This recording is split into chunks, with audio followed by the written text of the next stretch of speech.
in this space. We get an idea about that as well in that website. So it's nice to see most of us have joined in, and we are all eagerly waiting for this panel discussion to begin. Most of our panelists have joined, and it's nice to see a lot of nice discussions that have gone by 2 days. We have been discussing is there a need for holistic health education? And we could see that most of our panelists, in fact, all of them, just see the requirement, the need of it. And yesterday we had a discussion on the vision of it, holistic health. And it was a huge, very nice discussion amongst the panel, very, very enriching discussion. Everyone pulling down their thoughts, and everyone just a very healthy discussion as to we are getting ideas from how things can move ahead, how things can be integrated. So yes, now it's the time. So welcome back. Welcome again formally to the panel discussion on holistic health. So we have today our moderator, Mr. Manoj Jalani ji, who would be joining us shortly. So the session would be co-moderated by Mr. Manoj Jalani and Dr. Sharmila Asthana ji. So I'll just briefly introduce Mr. Manoj Jalani to our audience. Mr. Manoj Jalani has over 30 years of experience in public policy and socio-economic development with a focus on health. Served as a joint secretary, additional secretary, and special secretary, Ministry of Health and Family Welfare, India, from 2012 to 2019, including a mission director of the National Health Mission, the world's largest public health program. Currently is director, UHC Health Systems, WHO, Southeast Asia region, since 2019. A recipient of several awards, including the UN Inter-Agency Task Force Award for contributions to addressing the NCD challenge in India. So it would be nice to have Manoj Jalani ji on the panel here for moderation. I would now also introduce Dr. Sharmila Asthana ji. Sharmila ji is a MD. She did her MBBS from Mahatma Gandhi Memorial Medical College, Indore, India. MD in pediatrics from Regional Children's Hospital of Southern New Jersey, USA. She worked as an assistant professor of pediatrics at St. Christopher's Hospital for Children in Philadelphia, PA, USA for a few years, after which she moved back to India. In India, she was a senior consultant pediatrician with Apollo Hospitals.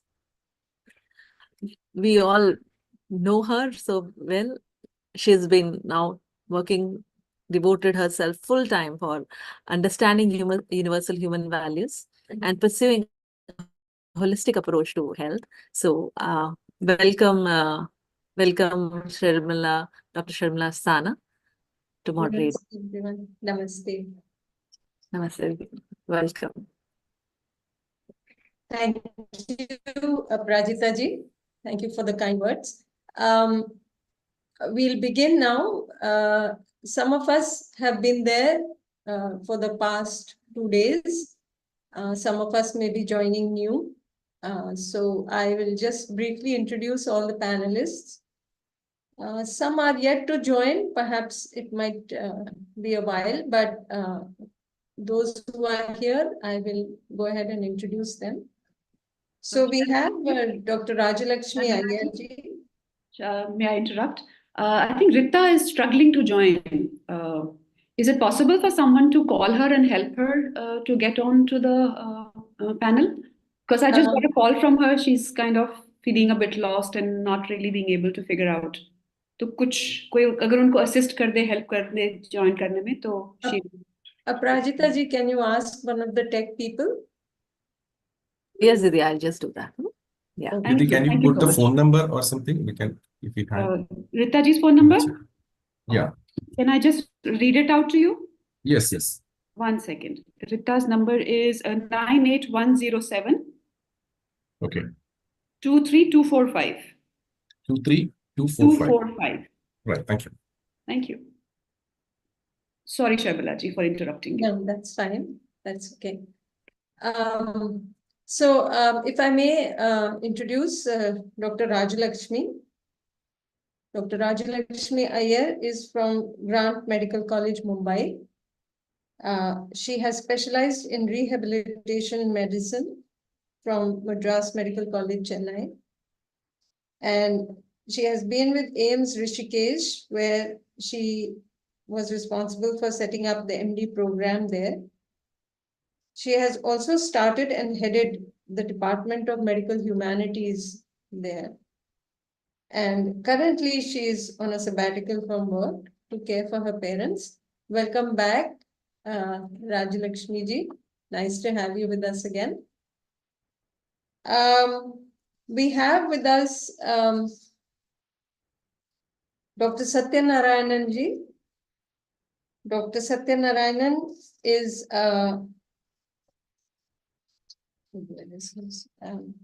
yes, Dr. Satyanarayanan ji is here at SRM Chennai. He started with his MBBS from Stanley Medical College and his MD in pharmacology from Madras Medical College, Chennai. He has almost 30 years of teaching experience and is also active in the clinical and research areas.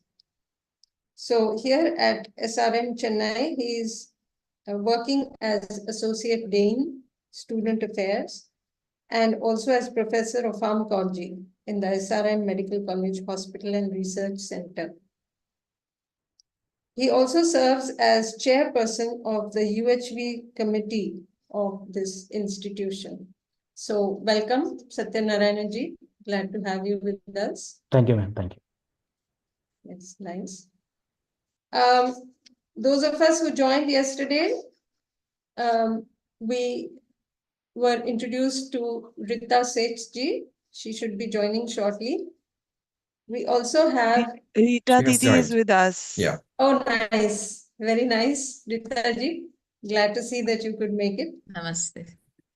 Namaste. So she's a co-founder of the Sambandh Health Foundation and has been working in mental health since 2011. She works for the personal and social recovery of people living with both common and severe mental illness. She has been associated with human values since the past 18 years. Along with her, working alongside is Ms. Vicky Rai, who is here with us today. Vicky Rai started as a counselor in the Crisis Intervention Center of Sanjeevani Society for Mental Health, which is a community-based mental health program. And she continues to be with them now for over 2 decades as a counselor, trainer, and a supervisor. She is also a founding member of the Sambandh Health Foundation, working in a community-based program with people living with mental health issues like schizophrenia and others. Welcome, Vicky ji. Thank you so much, Sharmilaji. Namaste. Nice to have you. So I think, I'm not sure if the others, anybody else has joined. We were to have Dr. Saroj and Dr. Tanini, but I don't Yet see. to join, Didi. They're yet to join. Not Yeah. to join. Okay, so we'll start, I guess.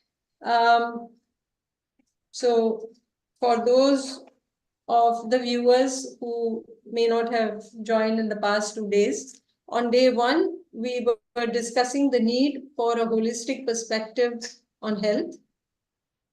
And on day 2, we talked of what could be one format of a vision for a holistic perspective on health. And for both of these, I think there was a lot of acceptance. Many of us felt that the need is very real and also that the vision needs to come in place. But the question was how to go about it. So today we'll be talking briefly about one way by which it could be implemented.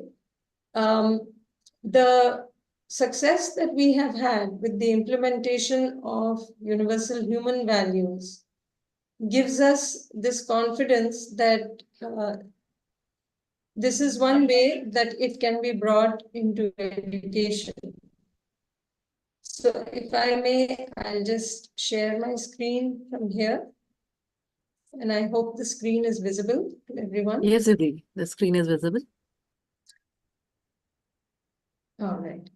So talking of the implementation, I'll just go back to quickly recapping what we discussed on day one. We talked of perhaps the current systems where we talk of the human being. We see the human being more or less as the body. There is not much talk of the self. And the health of the body is the main issue that we talk about. But there too, if we look at it, it is not health per se, but rather we focus more on symptom relief, focus on disease rather than health. And many a times we may be medicating the body for a lifelong period rather than being able to find the cure or the root cause. So on the right side of the screen, you see what is proposed as a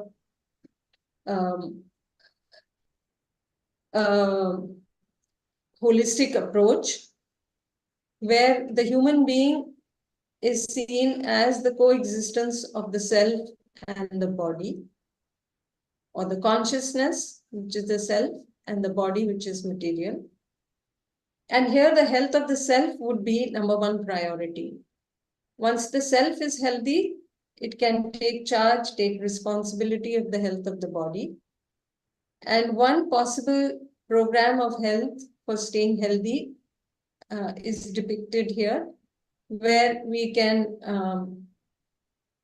take care of our intake, our daily routine or lifestyle, incorporate labor and exercise in our routine, take the help of postures for regulating internal and external body organs, of which one example is yoga. And similarly, take care of breathing, regulate the breathing. Again, an example from our tradition is pranayama.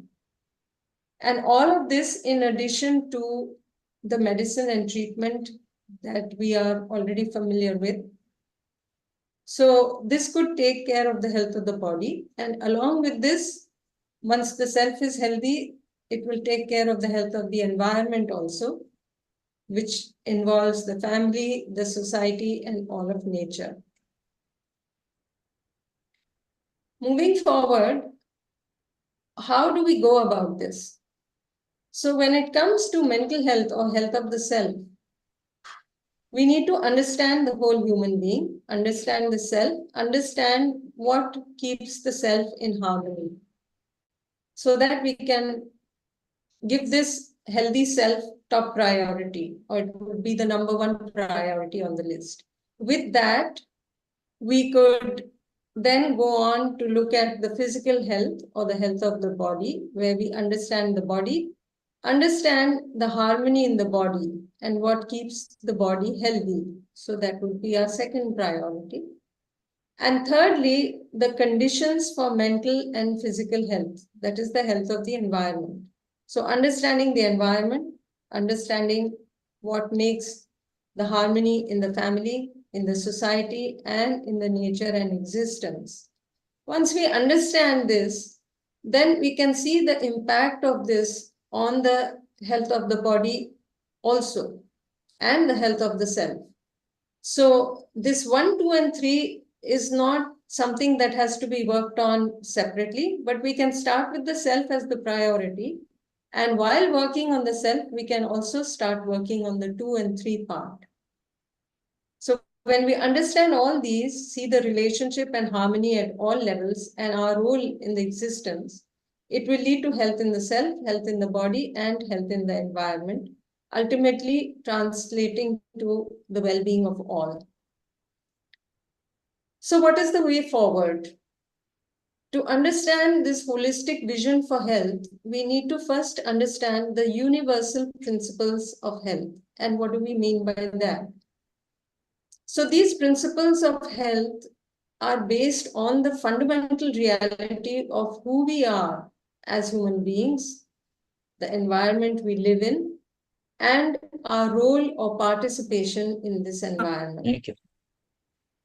Once we understand these universal principles of health, then we can follow the recommendations for health, which are based on these universal principles, and then implement these recommendations through various practices that are in alignment with the recommendations.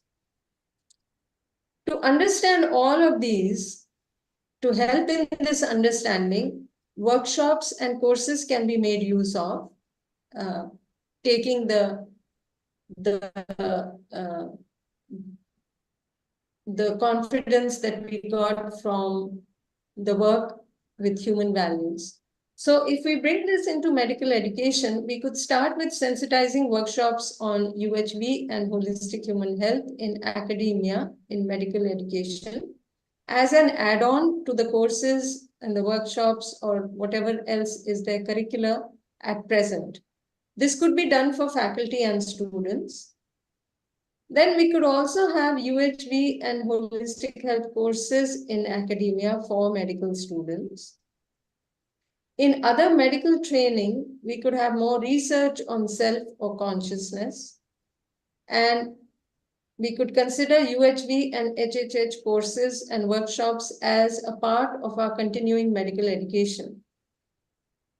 Currently, we do have continuing medical education, but largely the focus is on the academic syllabus, but perhaps we can include something like this. In practice, when it comes to health maintenance, there could be an incorporation of the UHV and HHH outcomes as requirements in the medical code or manual. What that would involve is certain holistic parameters for health. So seeing the understanding of these courses come into live practice in the behavior, in the relationships, and so on. I won't go into too much detail here due to lack of time, but that can be talked of later. Similarly, having holistic centers of well-being where there can be integrated approach of various streams with UHV and HHH workshops for all staff, doctors, patients, whoever is there in those centers, so that there can be a free flow of knowledge base. When we talk of implementation in health education, preparation of the faculty, the details of the courses. So again, drawing from our experience with human values, faculty development programs on universal human values have a holistic humane world vision. The introductory UHV faculty development program on UHV is 3 days face-to-face or 5 days online. The UHV2 workshop or the faculty development program is 5 days face-to-face or 6 days online. FDPs on holistic human health, which involve a value-based holistic vision for health. And of course, with that, the responsibility and competence to be able to stay healthy. And that includes the health of the self. So an introductory FDP is 5 days online or face-to-face, and a full FDP with the practices is 10 days face-to-face. So here, a little bit of detail that I'd like to mention. The process would be, focusing on the holistic aspect. It would be self and body-centric. Universal health principles would be discussed based on the reality. Recommendations regarding these principles would be talked of.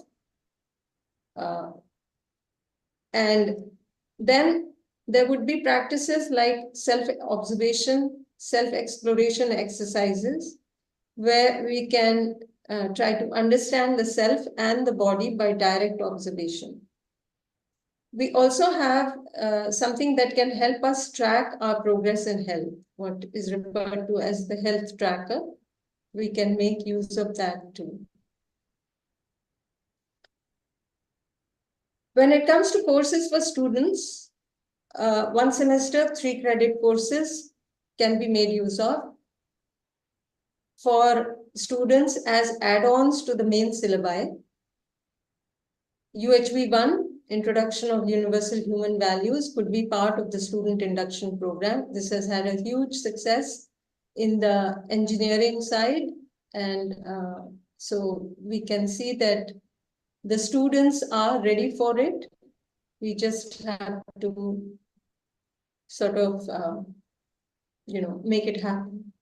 UHV2, Foundation Course in Human Values and Professional Ethics, Understanding Harmony and Ethical Human Conduct. This can be something that could be put forward in the 3rd semester. This is already happening again in the engineering side.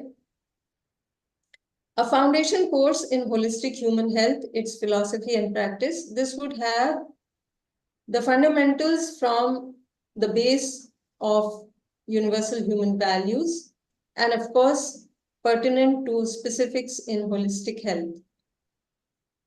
So eventually, we would want a holistic value-based education with inclusion of the self in research and evidence-based medicine, or at least clinical research to be done.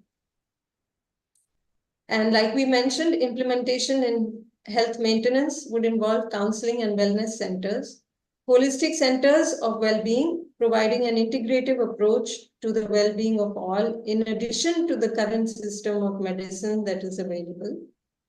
Health education and practice on how to stay healthy, which could be for all patients, doctors, all staff in the center. Counseling services could be there, integrated healthcare with various alternate streams could be there, available for those who would wish to have it. And responsibility of all towards keeping the self and the body and the environment in good health to ensure the well-being in context of all of these. So these are some of the things that we can think about. How far we can go with this will depend on how much we would be willing to involve ourselves in this. There are a lot of resource material that is available free, and it is available online, as well as there are, besides the books and the audios, there are videos. There is a whole team of volunteers that are working on the engineering side. We have a whole team. And slowly, if we could do this same thing, if we could sort of repeat this pattern in the medical side, I think it could create wonders. So we do have, let me just briefly mention, on the engineering side, what has been happening is the volunteers it started just with a handful of volunteers, but their commitment and dedication made them continue, persevere, and ultimately it was taken up by AICTE. So you can have a same kind of pattern where community-based volunteer people are volunteering to do their part, and then there can be a regulatory body which also associates and does their part. So it could be a teamwork effort here. So I'll just stop my screen share from here so that I can see everybody. Didi, we have Dr. Saroj Jaisinghe from Sri Lanka join. Okay, nice. Glad to have you with us again, sir. Let me just briefly introduce for everybody, those who may not have heard Dr. Saroj day before. Dr. Saroj Jaisinghe is Emeritus Professor of Medicine and a specialist in internal medicine from Colombo, Sri Lanka. He had a pivotal role in reforming the curriculum at the Faculty of Medicine, introducing behavioral sciences into medical education and promoting a more holistic MBBS program. In 2018, Professor Jaisinghe organized the first international conference on medical humanities in Sri Lanka. He coordinates the global network on health humanities. If we can have the spotlight on Dr. Saroj, it could help for people to see him. I'm here. Hello. Yes. I got Hello. late. Yeah. No, that's fine. I'm glad you could join. Welcome back. Thank you. Thank you very much for inviting me and the introduction. Very nice.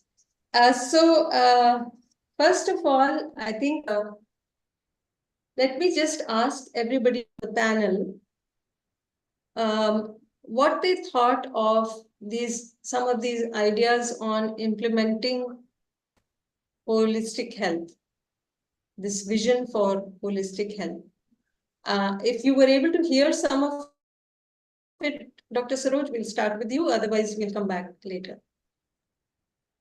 Yeah. Shall we get someone others also to speak first? Sure. We'll do that. Dr. Rajalakshmi, would you like to say something regarding this? Yeah, hi.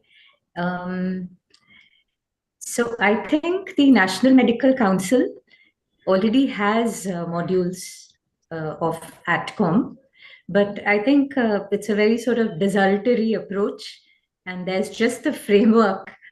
So I think each of us in teaching hospitals need to take this up and fill in the details, and since we have the toe, so to speak, I think if each of us tried, and we should be able to make the change. Yes. And we will have a body of work to negotiate with NMC, I would think. I would think that would be a good strategy. Yes, so that we can eventually get that camel in. Absolutely. Yes. Nice. Very nice. Thank you. I also Yes. one more question rather that I wanted to ask was, can we help? Can the engineering side? I think all the IITs have departments. So can we learn from their experiences, the pros Certainly. and the cons, and implement them for the medical? Absolutely. That's a very good thought. In fact, whatever experiences we have also had, there has been a lot of learning from what has already been going on, plus incorporating things that were felt that might be missing. So with all of that, I think what work has already been done on the engineering side, we can certainly incorporate the learning from that and help us in making things go forward. Certainly. Yes. So thank you for your observations. We'll come back to you.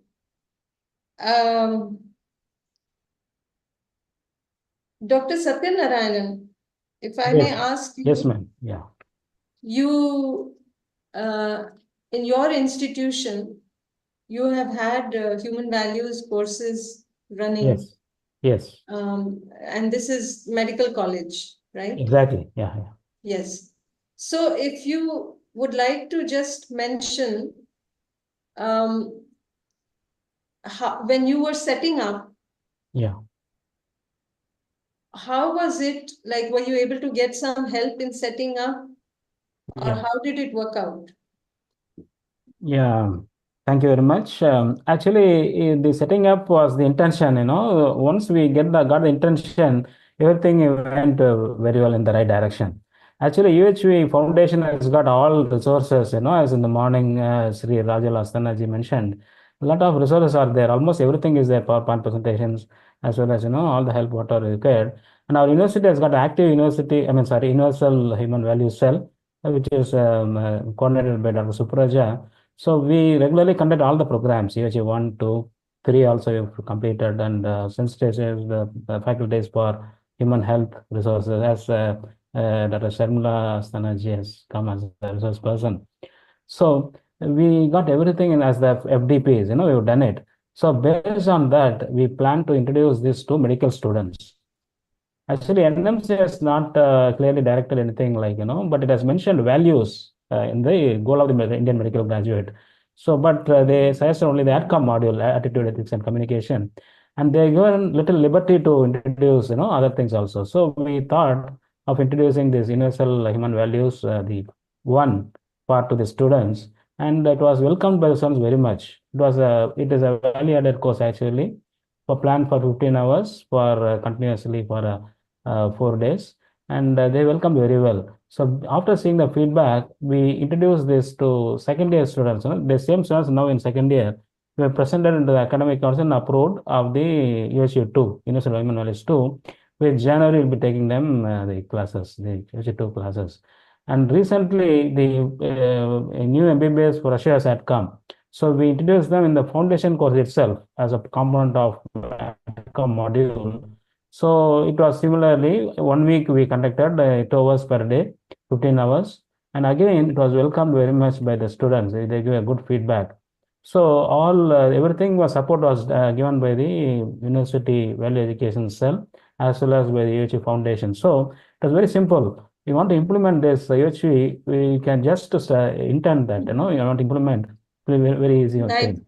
Yeah. So now, yeah.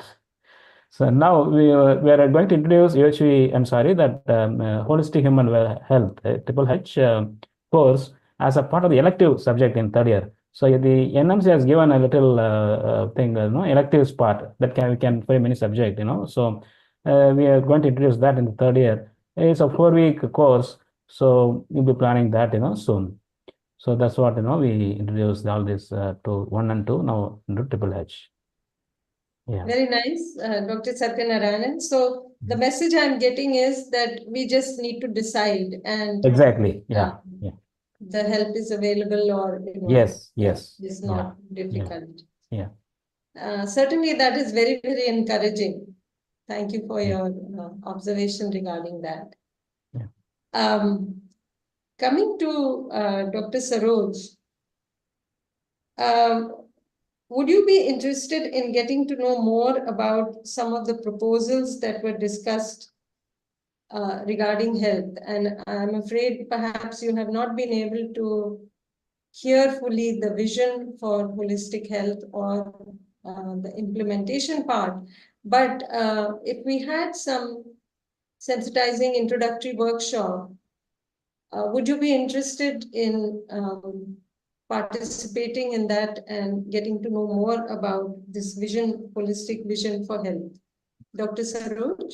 Yeah, most certainly. I think it's, I was looking at the course material and some of the things which are available in the website also. And I find it very interesting because especially this focus on the self.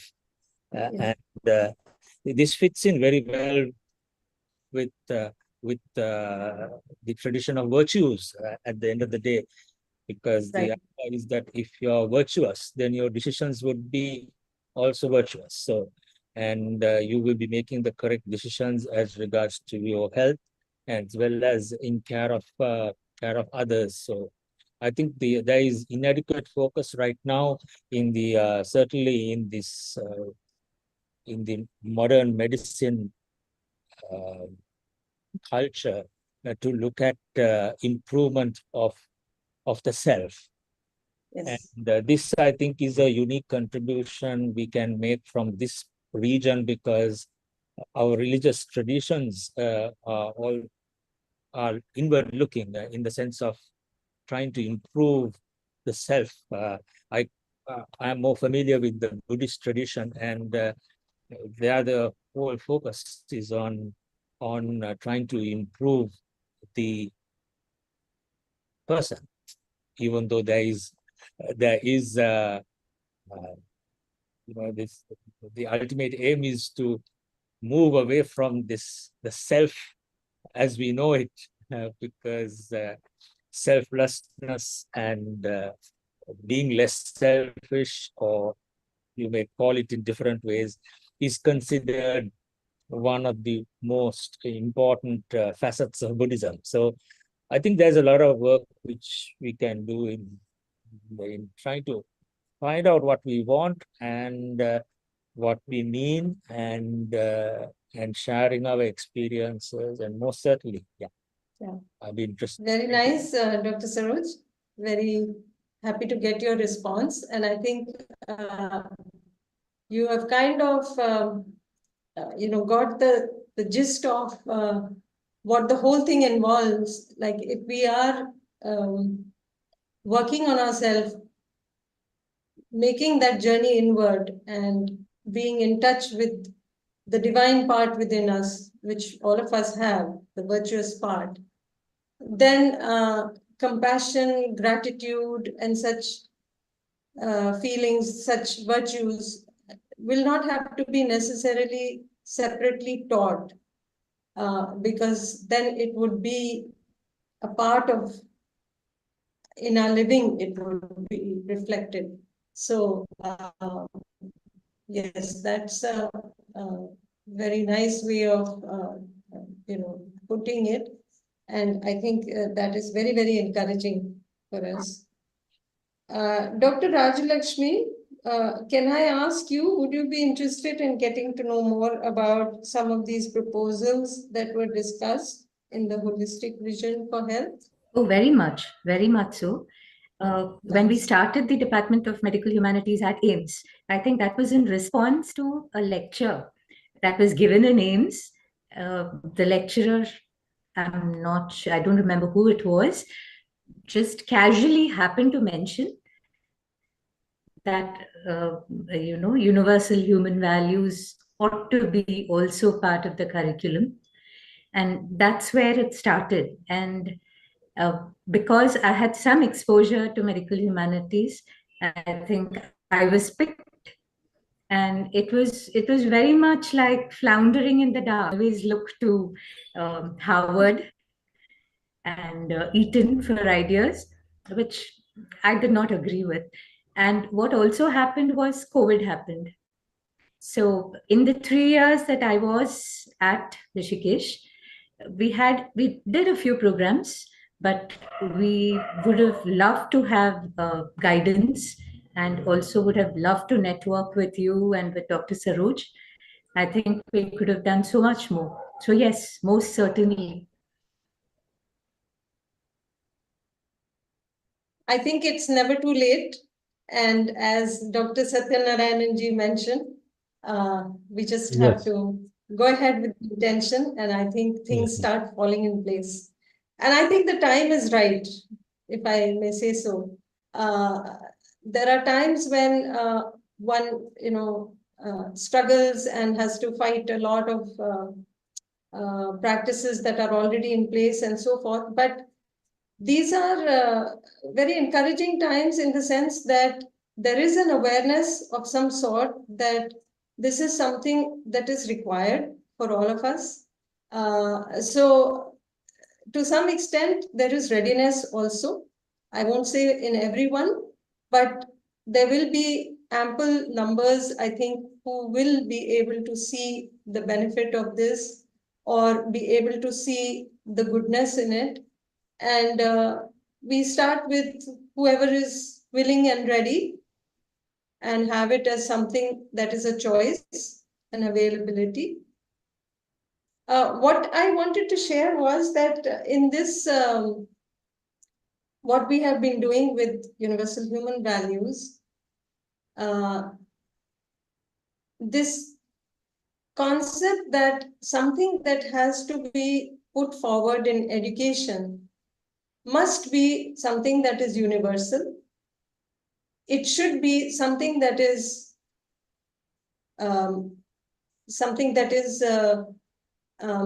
you can say rational, logical, because today's youth want that rationality, the logic behind it. And with that, it should be verifiable. Things that we can verify from within us. And ultimately, it should lead to harmony for all, the well-being of all. So if those 4 criteria are met in the content, which we have tried to stick to in terms of this content with human values, what has been found, there has been a lot of acceptance.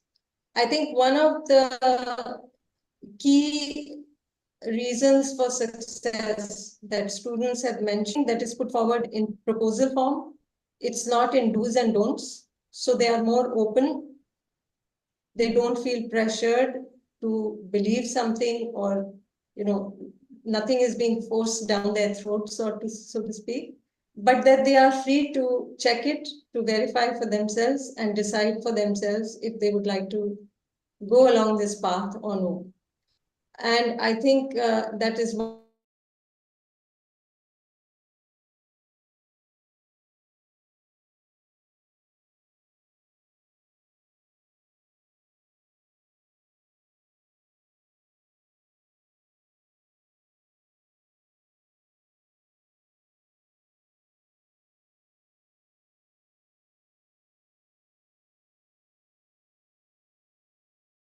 harmony within the individual who is doing the exploration.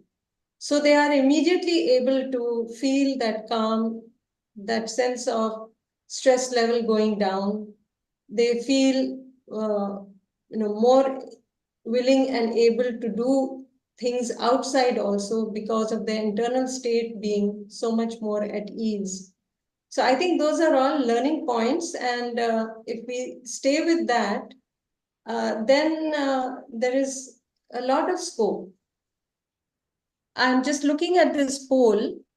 I am interested in attending a 3-day workshop on universal human values. 72% strongly agree and 24% are agreeing. I see no disagreeing. So it is quite, again, it brings home the point that there is readiness as I see it. May I add 2 points, please? Yes, please. Yes, please. That were lessons learned at Ames Rishikesh. Yes, certainly. One was that we did this over and above our clinical work. Mm-hmm. So it's very difficult to get faculty on board who are accountable to this idea. I mean, they waltz in and waltz out, but to get people to really do work is very difficult. So that was one thing that one difficulty that we faced, and maybe Dr. Satyanarayanan and Dr. Saroj could help with ideas about how they went about this. The second problem that we faced was what I felt eventually was that it was probably a good idea to start top down, because students, talking to students is like converting the converted. They are so open and so on board. So the difficulty really is associate professor and upward. So would it be a good idea? Was this what the two faced, Dr. Saroj and Dr. Satyanarayanan? Is this what you faced also? And would it be a good idea to start top down? These were 2 questions I had. Dr. Satyanarayanan? Yes, exactly. No, what challenge I faced, here we face here, same thing, you're also facing that. The faculty is generally, they think, we all know values, we all know values, where they're, mentors for students. That sort of, that openness is not there to, feel that inadequacy. So what happened was, when we started, we divided them into small groups, 20 faculties per group into 5 days or 6 days, something like that we planned. But the turnout of the faculties were very less in the beginning. But to I mean, take the message to them. They are very much thrilled to further attend the program. So, but still, it's a good thing, to start with small groups so that they can tackle, all the whatever the resistance they have faced. But as you told, students are very well. They are already open and they are even to receive. They are very much excited also. But these things we cannot see in the faculties. But still, we persisted and we determined to do these things because we are so much transformed during the UH 1-2 courses. So we are determined to implement this in our institution. That made the change. I think so. Yeah. Thank you. Very nice. Very nice. Dr. Saroj, would you like to also mention your thoughts on this? I think Dr. Rajalakshmi brought up a very interesting and important point. In Colombo, it was a mix of convincing people on the importance of medical humanities, and we also managed to get the support of the top management. So I think it's correct. If you took a vote, for example, in the faculty at that time, should we have a Department of Medical Humanities, I think we would have we wouldn't have been in the majority. But then the dean established it. Of course, there was a background of about 20 years of behavioral sciences, ethics, and so on being taught in the faculty. But once the department was established, so that was a structural change which came in. And the next step of getting these topics into the curriculum was by convincing people. And we were able to convince on the importance of introducing some of these. We had the conference, we had discussions, and we introduced it in a small area to begin with. But more and more interest is growing in this area.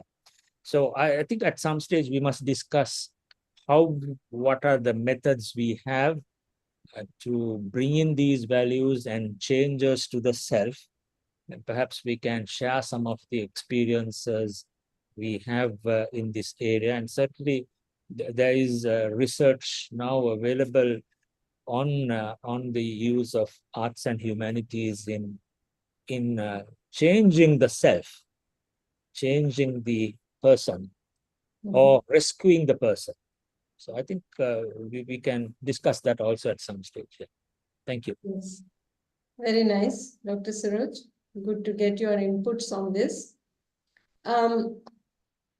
Besides what is being done in education, I think in health maintenance, and yesterday we were talking to Ms. Rita regarding the work that is being done with the mentally sick, who are almost treated like an outcast from society because of our preconditionings regarding their conditions.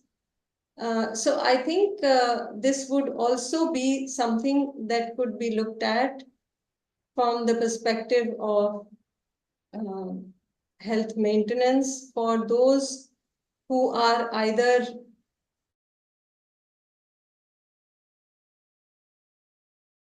that are borderline, or even though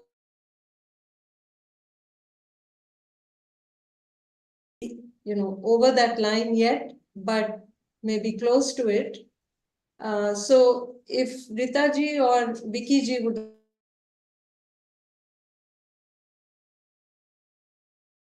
values workshops in the work that you are doing.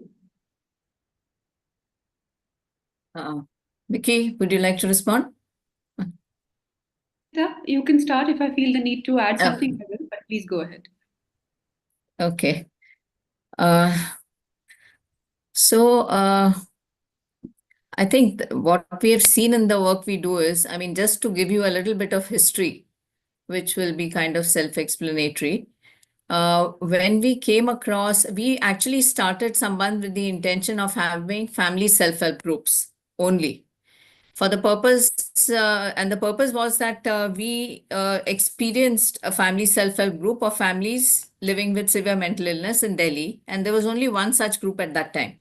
And we realized that the help we were getting was not so much at the professional level, it was the help we were getting at the human level, where the families connected with each other, had the feeling that they were not alone in this, knew that ultimately they have to tackle it, but they need not do it alone. So these are all aspects of the self. And starting from there, of course, the family started feeling that, since we are being helped, we also, what is it that we can do for people who are actually living with the illness? We started exploring models. And in our exploration in India and in some places in Canada, we came across this model where the very important thing was that the framework they were using to guide their work was written by people living with severe mental illness, who had sufficiently recovered and had presented this framework apparently in a conference, which was a clear indication that people living with severe mental illness do not lose the human capacity, the human potential. And when we read about all this and later met the CEO, Nancy Beck, heard about her work of 30 years, we realized that this was much more at the human level than it was, at the clinical level. So people, of course, took medication and where therapies were needed, and the doctor got people to connected people to therapies. That was happening on one side, but their whole life, their whole being was being addressed by this recovery model, where a person is not seen as fragmented or as separate from society, or stigmatized or cut off from society, all those things, not seen as different. And when we heard about this, all of us co-founders, Vicky and I were part of that, and there were others. Vicky and I especially, UHV, realized that the value systems they were talking about were actually quite similar to what we had understood more deeply from our experience, from our connection with the UHV. And that kind of gave us the confidence that, Vicky had experience in counseling. I had no experience in mental health and was very stressed out with one person at home living with severe mental illness. But the fact that we understood the values gave us the confidence. And in fact, this lady, Nancy Beck, when I asked her, what gives you the confidence that we can run this program? She said, it's because I find that the value systems are similar. And that just says a lot of things about human values, that, you can come from any background, you can learn them from anywhere, but, you can arrive at the same human values because they are the same, they are universal. And much later, she shared with me that a whole lot of people, staff working there, was connected with some Buddhist group. So, yeah. And initially, it was very difficult to create that culture in the place of work, because everybody, all the staff that came, believed that people with mental illness have to be supervised. They have to be given instructions. The instructions have to be in short sentences. There are a whole lot of rules for families and people who live with mental illness in terms of do's and don'ts. And the question that used to always come to my mind is, one has to understand why these do's and don'ts. If you don't understand why the do's and don'ts, people will go home and forget. Nobody really remembers unless your understanding has changed. You can't have a list of do's and don'ts stuck somewhere and you can't try and follow it. You just won't be able to do it. And so initially, it took a lot of time to create the culture at the center where people started realizing that minimum supervision is needed. What you need to do is accept people as equals, as co-human beings, co-citizens, work with them side by side, learn from them, teach them.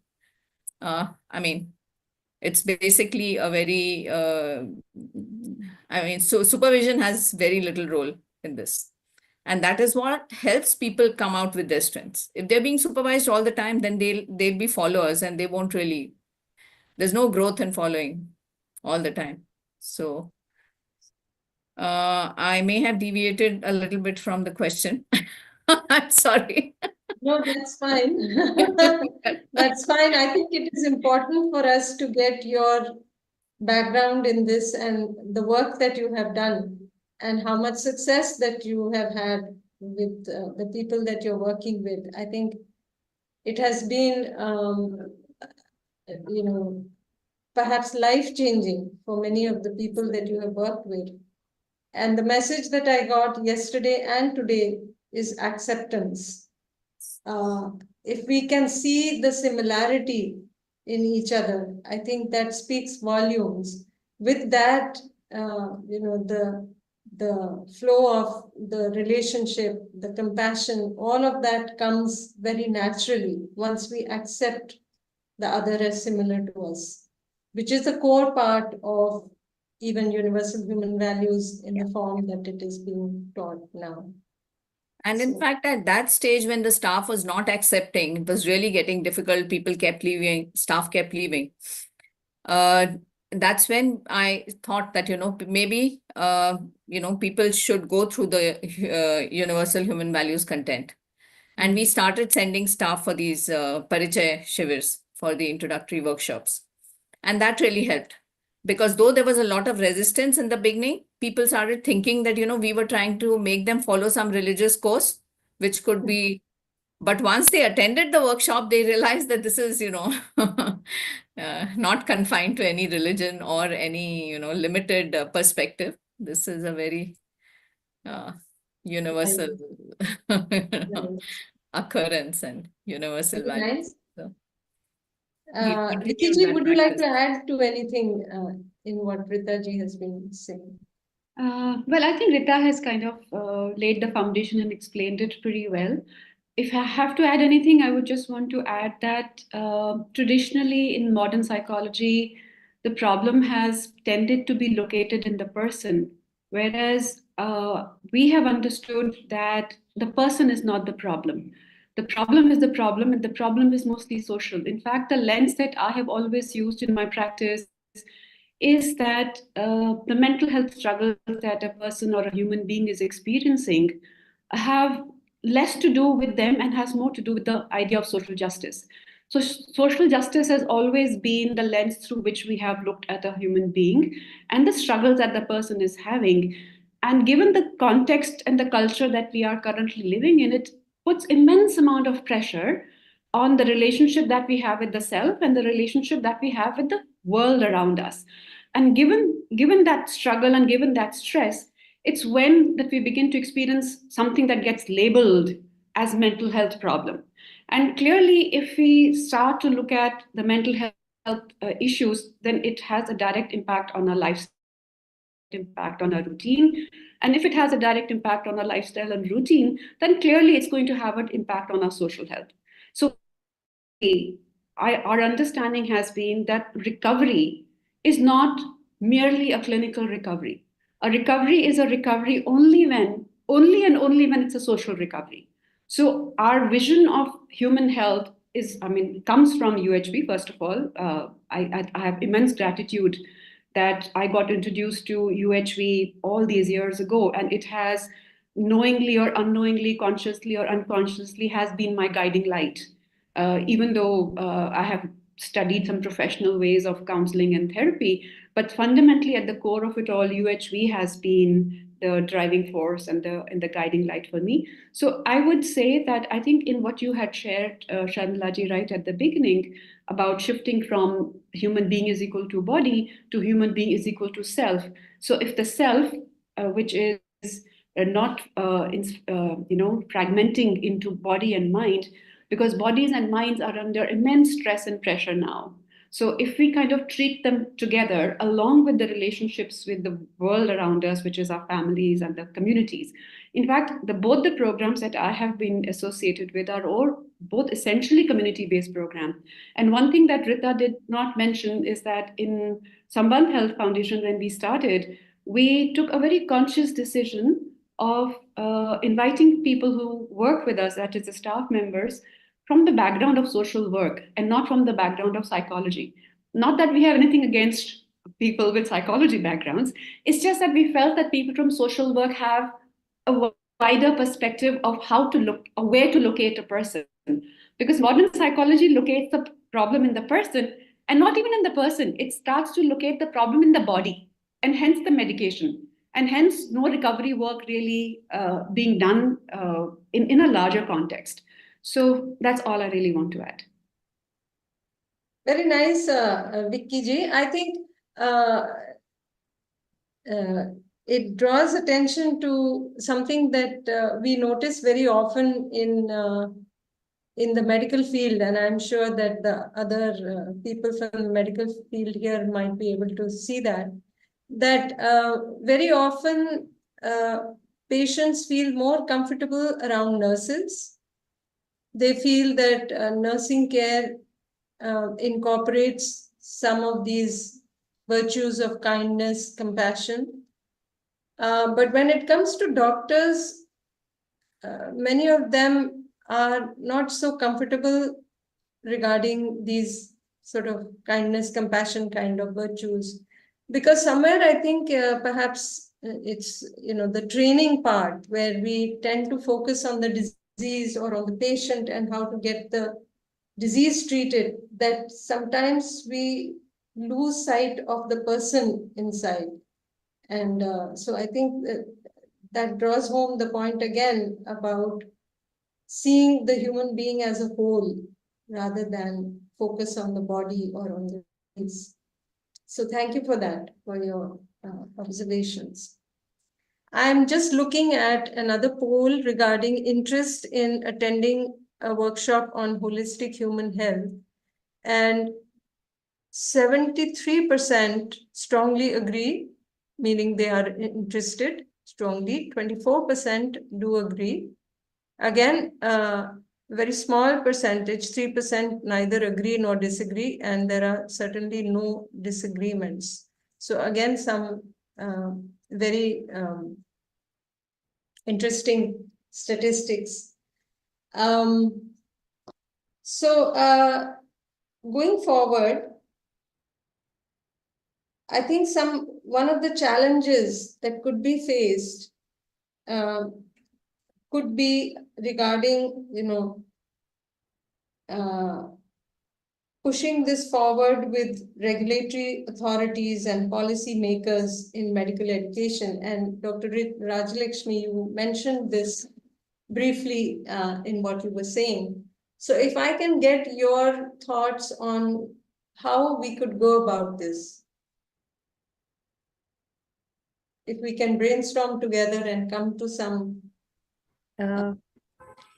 I think right now, all the aims that we have in India have far more autonomy than the other medical colleges. So I think that would be a good place to start. Nice. Also, I think the toe hold that I was talking about, the toe in the door, could be the foundation course for medical students, because I think that is something everyone in the management would agree. They don't really care too much. So the difficult part is going upwards. So if we could start there with volunteers, I think that would be another way we could approach this. But the real problem, I think, would be training the trainers I think that is where we should put our energies and our wiles, I would think, because I think we need to be really wily to get in there. I don't know if people who are already sensitized to this in NMC, for example, we could have a meeting with them and they could help us push this forward. So that's my opinion. A lot of insights I could get from your own experiences, I guess, from the work that you have been doing in AIMS.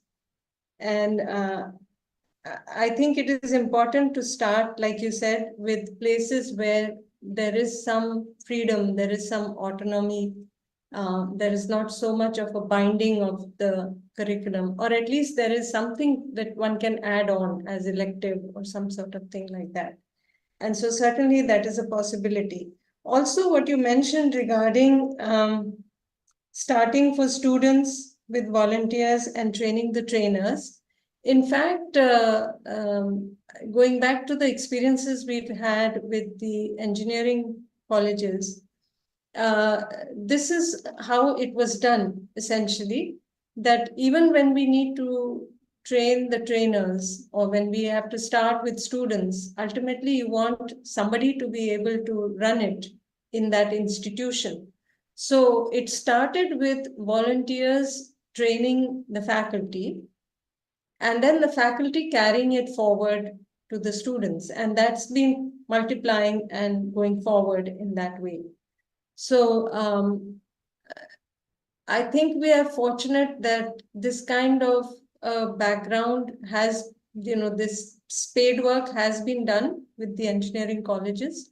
And we can certainly use the learnings from that so that we can then try to put them in place in the medical colleges. So your thoughts were, I think, very well taken, and I really would like to go forward perhaps later after the conference also. Maybe we can be in touch and we can try to work out some of the ways that we could perhaps bring this into practice. So thank you very much. I would really like that. Thank you. Thank you.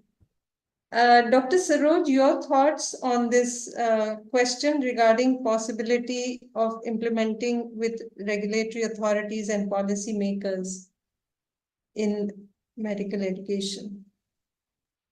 Yes, I quite agree with what Dr. Rajalakshmi mentioned, that it might be one option is where we introduce these into the curriculum in the foundation courses.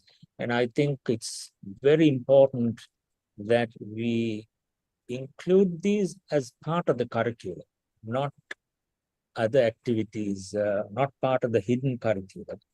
There will be hidden curriculum, that will be there always, but by bringing these into the curriculum, we show the learners that this is important. Agreed, all of them wouldn't learn or wouldn't transform the way we expect them. But that goes even for all our biomedical specialties. I mean, we teach them pharmacology, but they prescribe something completely rational, and they're influenced by other forces when they prescribe. That doesn't mean we are going to give up pharmacology. So similarly, I think we should bring these into the curriculum. So that's important. And one way to ensure that we bring this into the curriculum is the approach taken by the Indian colleagues, because you have shown the importance. The national, the commission has really emphasized this with the module on ETCOM. I think it's attitudes and ethics and communication skills and so on. So you have shown the importance, and it's important to do that because that causes a system-wide change. So if the regulatory authorities, 1 inch of movement in the regulatory authorities means there'll be several medical schools which will move from 0 to 1 inch. Whereas if we try to do it only within a medical school, you'll have 100% in one medical school.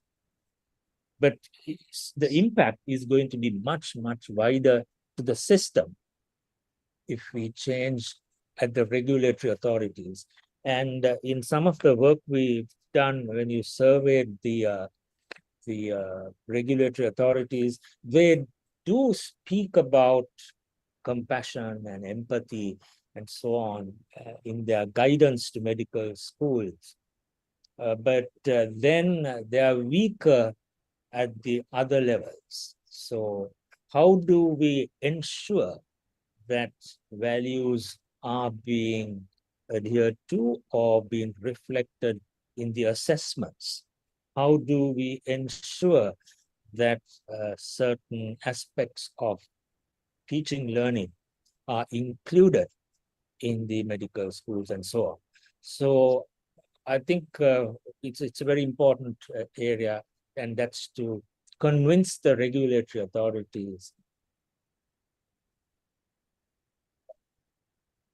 Yeah, that's very true what you're mentioning. Like you rightly mentioned, if we work with one institution, it is only that institution. But if we can work with the regulatory authorities, the policymakers, then like I think Dr. Rajalakshmi also mentioned, when it comes top down, then it is just put in place, and once the results are visible, perhaps it can just have gain momentum just through that. That's again something that we learned from our work with the engineering side, where the NEP, National Education Policy, came up with values as being a significant part of the education. And once that came about, many of the institutions were then ready to go through these UHV courses, because now it was like something that they were expected to go through with. So I think that also makes a huge difference, and perhaps we should work on that, and maybe we can do some more networking even after the conference, so that we can gain some of your thoughts and the wisdom behind the work that you have done, so that we can brainstorm on how this can be made possible. So I would like to do that very much. Yeah. Can I Yes, make please. a comment? Yes, please. Would it be a good idea to have something concrete into the syllabus? However, a framework without too many details, maybe. Would that help in taking this forward with with NMC, for example, rather than just saying that we would like to add this content in the syllabus? So should we, in other words, should we be prepared with a module, for example, that we can ask to be incorporated? Would that work better? Yeah, certainly. I think that is a very valid and important point. What we found was that when these people in higher positions, when they actually go through the content in some form, even in a very narrow kind of a toned down form of, it's shrunk over 2 hours or something like that, and it's put forward as a presentation. Many of them have found it appealing and then went ahead with, attending a whole workshop, or maybe promoting it in their departments or institutions and so forth. So certainly, the groundwork for that needs to be put forward in a very crisp manner, because most of these people will not have time for these long workshops. And so if we can have that sort of toned down in a very crisp manner, I think that it would be more possible, or the feasibility will be more likely, is what I see. Certainly.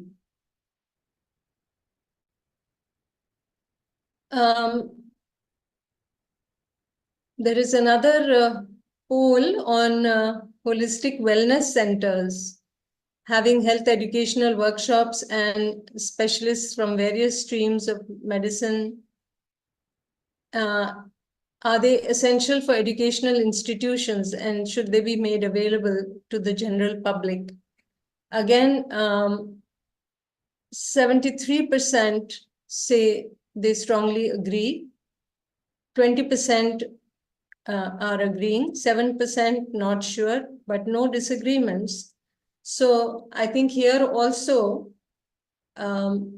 we can see the readiness, perhaps, and if that availability is there, I think already the first day when we took that poll, many people already are into alternate forms of therapies. So if people are already doing that, and if we make it available in addition to our current systems, perhaps it can yield good results in terms of cure, in terms of if we could have this, free exchange of the wisdom from the different streams, that I think would be something very worthwhile and something we could look forward to. So that makes me come to this next question about the possibility that you see in holistic wellness centers. If I may ask Dr. Satyanarayanan, what do you see as the possibility of, say, wellness clinics, where you could have health education workshops as well as specialists from not only allopathy but other alternative streams under one roof for those who wish to have it? Do you see any possibility of this at your institution? Yes, ma'am. So it is bright and promising, but still it is challenging because the expertise in that field, holistic human care and clinic to support the patients is very less. But we are planning to implement into 4 phases, so that we can step by step we can go ahead. The first phase will be on the survey for needs assessment on the faculties as well as students, the community, so that we can get an idea whether it is required or not, feasibility or not, so like that. Then we will go for the phase 2, where we can start a pilot clinic, holistic wellness clinic. So that will give a small team with limited resources, and we get the feedback from those who are receiving the care. Then also side by side we are planning to launch the awareness campaigns, like the newsletters or the social media, whatever it is, we can do that. So there is phase 2 based on the feedback received from the phase 2, and we can go for the phase 3, where we can expand the holistic care center, so that we can go for counseling services, and also some holistic health clubs also we are planning to start among the students. And also we can start a center for integrating other systems of medicine, as you told, that the acupuncture, Ayurveda, massage center, like that. So we can plan to introduce slowly all these things based on the feedback. Then finally phase 4, if everything goes right well, then we can go for the phase 4, where we can integrate with the academic programs. So in that, the students will be posted there regularly. They will be learning things in a practical way. And also we can go for research in the areas of holistic human health. So that will be supporting our values also. So that we can have a center where which we can integrate everything. So ultimately, under one roof, we can have universal human values center, holistic human health center. And we can also plan, we can integrate with academic programs and research programs as well as patient care. This is our, the blueprint which are planning. If everything's successful, I think we can do this. So ultimately, what I think is, if I think I can, if I think I can't, I can't. So I think I can. So let me try that. Yes. Very nice. I think you already have a full plan ready Yes. with you. Yes. So certainly we would like to discuss that and know more about how you have gone about, the Yes, thoughts behind making that plan. So Yes. that if possible, then we can Yeah. try for duplication in other places also. Sure, sure. Very nice. Thank you. Thank you. Thank you. Looking at the time, I think we don't have that much more time. If there are any questions from the audience, from the delegates who are watching, Aprajita ji, can we check for that? Yeah, Didi. So we have some questions on the chat from Uma, Dr. Uma. I would request Dr. Uma to raise hand and maybe she can pose the question herself.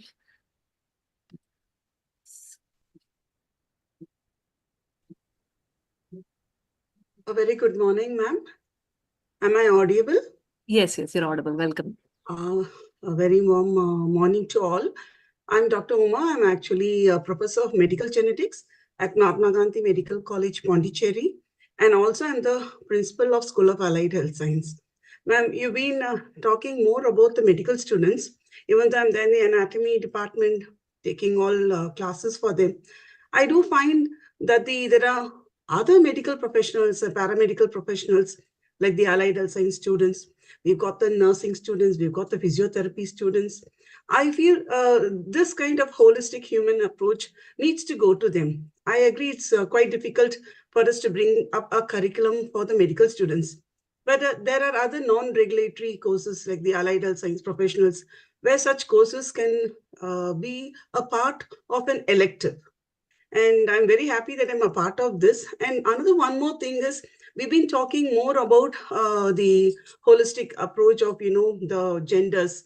Our college, medical college, we've got this kind of a transgender inclusive kind of a system where we do the sex reassignment surgery. And mostly the doctors as well as the paramedical staffs are very much involved in them. So it's a kind of a taboo, to meet them, to greet them, to talk to them. So I always thought that there should be some kind of, an open-mindedness to, welcome them. There's a lot of, a mental care that we need to give them. And then a strong approach that the medical as well as the paramedical students need to have. So in the allied health science being there, I brought in a transgender curriculum, the healthcare curriculum for them. But this is, a very sensitive issue and nobody wants to take this up. Your view in these regards, ma'am? Who is the question addressed to? Ma'am, it can be anyone, ma'am. Ma'am, Rajalakshmi, ma'am, your kind self, ma'am. Rajalakshmi. Hi, Dr. Uma. Good morning, ma'am. Very, very valid point that you brought up. And I think something that comes naturally also to include, for example, nurses. Yes, ma'am. So at the medical humanities at AIIMS Rishikesh, when we were constrained by COVID, something that we did was a program for the security personnel. Okay. Because the hospital was closed to patients, and the security personnel was first contact people for patients coming with symptoms. So we actually got the security personnel together in groups and had a sort of a round table and discussed. They actually ventilated, and we also gave them information about COVID and the precautions and how to recognize. And so I think that was very reassuring to them. So yes, surely I would certainly. We also had a program for nurses. Okay. So I think your point is very, very valid and well taken. We should really think about them as well. Yes, ma'am. Yes, ma'am. Because I went through all the other documents that was given, enlisted, the books. but nowhere they're talking about this kind of, because I've been onto the medical genetic research on transgenders for the past 10 years. And we do also have the transgenders joining the paramedical programs also. And then all the students to accept them, to regard them as a gender by themselves. These kind of things has to be there. I find this to be a real humane touch needs to be there. Why are we not dealing on that? Why don't we have a curriculum on that? Why don't we have some kind of a talk on that, and to make the medical as well as the paramedical student to accept them and to treat them with a more of humane touch? So that was always there in my mind. I thought this is a forum where I could open it up, where we can bring in such kind of program for the students to accept them. I think that will work a real wonder, ma'am. That was my question, and thank you so much for your answer, ma'am. Thank you. Thank you. Shrimati Didi, we are having Manoj Jelani ji has joined. Welcome, sir. No, my sincere apologies. I'm stuck in a small place in UP, and I had difficulty connecting. There's some issue here, so my sincere apologies. I had told Sharmila ji that I'll be joining a bit late, but my sincere apologies. I certainly wanted to be there in this session, because this is the concluding one where we're talking more in terms of implementation. So we understand there is general alignment in terms of the goals and objectives, but much bigger challenge in terms of how do you operationalize it. And so I'll like to hear about how we plan to proceed from now on. Thank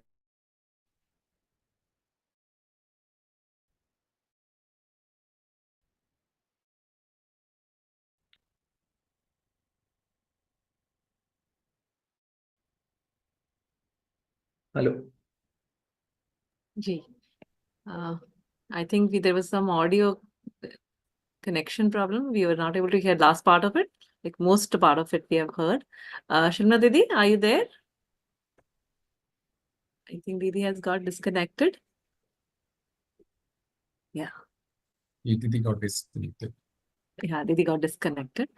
So it's nice to have Manoj sir, you on over here. In fact, the first day that you moderated the session, it was very nice of you to be there.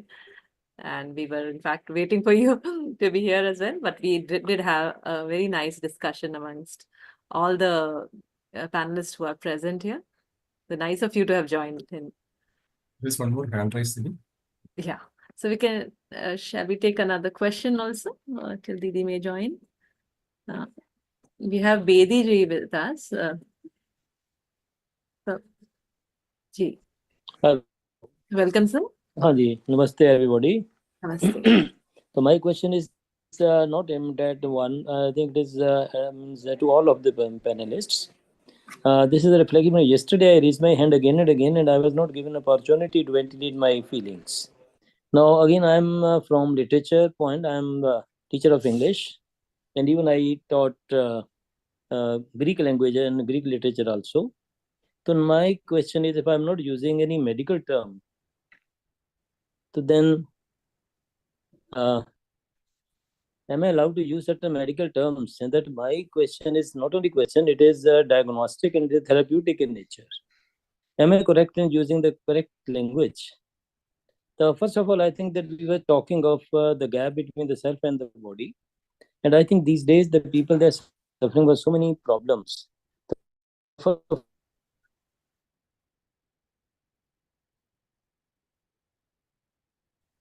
We are not getting any audio now.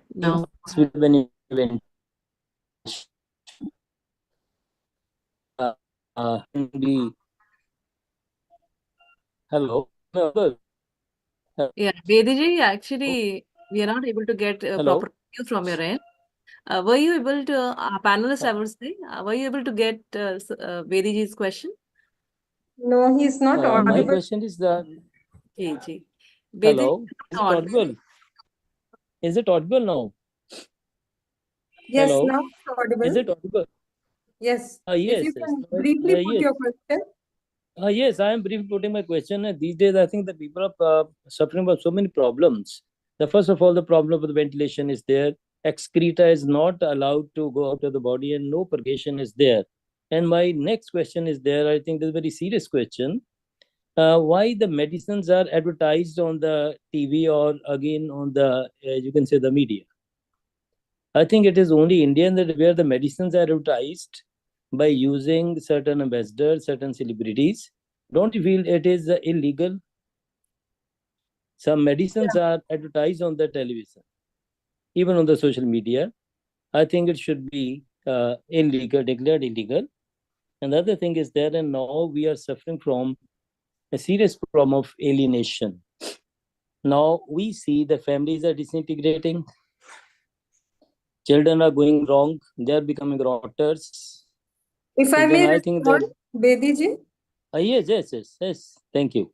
Yeah, so you have highlighted several problems that are there today. Yes. And I think the answer would be, rather than in going piecemeal after each problem, if we can work on, getting the solution-centric approach that Yes. we have been trying to talk about, so that we can actually go with what we are discussing here about a holistic perspective that takes care of looking at health in a different way, in a new way, or I shouldn't even say new, but in the way it should be looked at, so that these other, what we consider problems, will slowly fade away.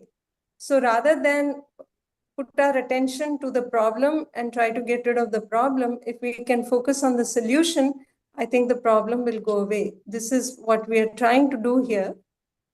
And, this is what the suggestion is.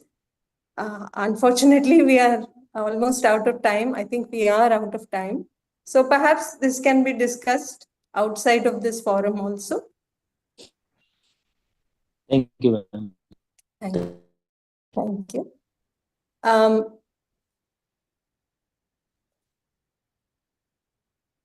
Prajita ji, I'm sorry, my connection got lost. My laptop battery had died, but I think I just intervened because I was not sure. Yeah, we did take Bediji's question there, and that was it, yeah, Didi, and you happened to respond to him. Yeah. So I hope Jalani ji was able to communicate with others. I'm sorry that I kind of lost connection just when he joined.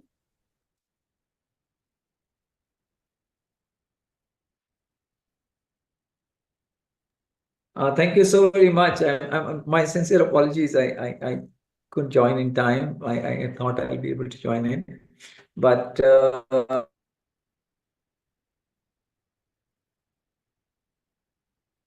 We are having some issue with the connection.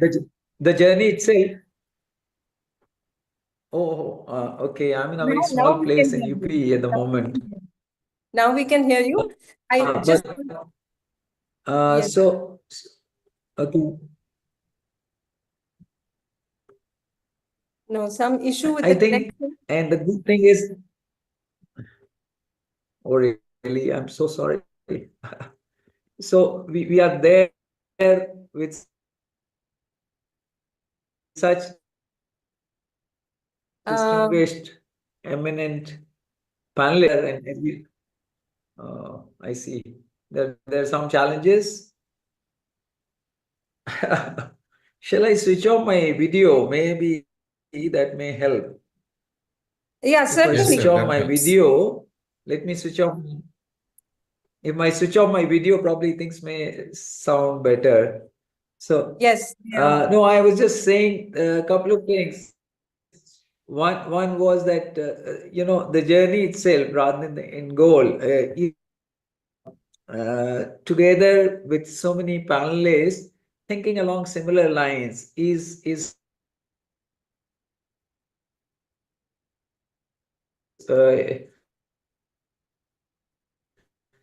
We you lost know, Soham. it acts, it's in fact the second thing, this about certainty is bad. And bad in the sense that we are not then open to new ideas. So I think the modern medicine must, I mean, our goal is same, eliminate views and be receptive to them. So one of the things we in WHO could do, you know, and Dr. Saroj is familiar, we try to organize one consultation on humanities on medical humanities. So we'll be very happy to facilitate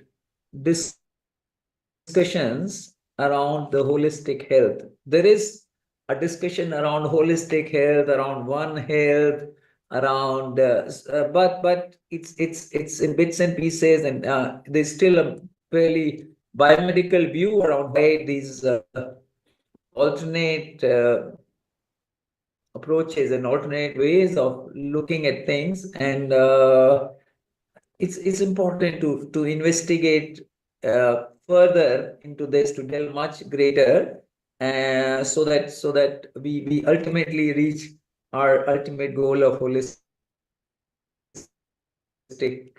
health and all. That's all I wanted to say. And so from the WHO side, we will try to facilitate such discussions.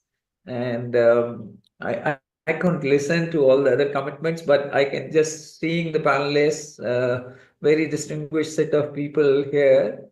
It is quite inspiring, and honestly gives you a lot of confidence moving forward.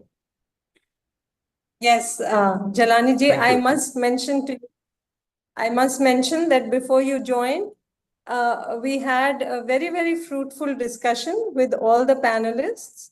And I think there is also a plan perhaps to be in touch after the conference so that we can follow things up and we can try to move forward in something that seems desirable for all of us, for the greater good of, or the well-being of all of humanity.